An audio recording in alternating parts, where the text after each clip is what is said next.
ജമാഅത്തെ ഇസ്ലാമി ആദ്യമായിട്ടല്ല നിലമ്പൂർ കോൺഗ്രസ് സ്ഥാനാർത്ഥിക്ക് വോട്ട് ചെയ്യുന്ന UDFിൻ്റെ സ്ഥാനാർത്ഥിക്ക് 2019 രാഹുൽ ഗാന്ധിക്ക് വോട്ട് ചെയ്തു, പരസ്യമായ പ്രചരണ രംഗത്തുണ്ടായിരുന്നു.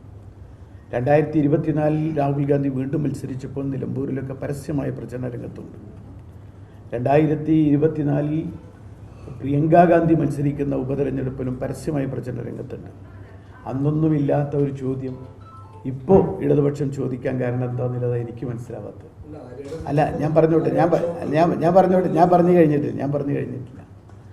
അപ്പോൾ ജമാഅത്തെ ഇസ്ലാമി പിന്തുണക്കുന്നത് വ്യക്തിയല്ല, ജമാഅത്തെ ഇസ്ലാമി മുന്നോട്ട് വെക്കുന്ന ആശയത്തെ, അല്ലെങ്കിൽ UDF മുന്നോട്ട് വെക്കുന്ന ആശയത്തെ, അല്ലെങ്കിൽ കോൺഗ്രസ് മുന്നോട്ട് വെക്കുന്ന ആശയത്തെ, അല്ലെങ്കിൽ ഇന്ത്യ മുന്നണി മുന്നോട്ട് വെക്കുന്ന ആശയത്തെയാണ്.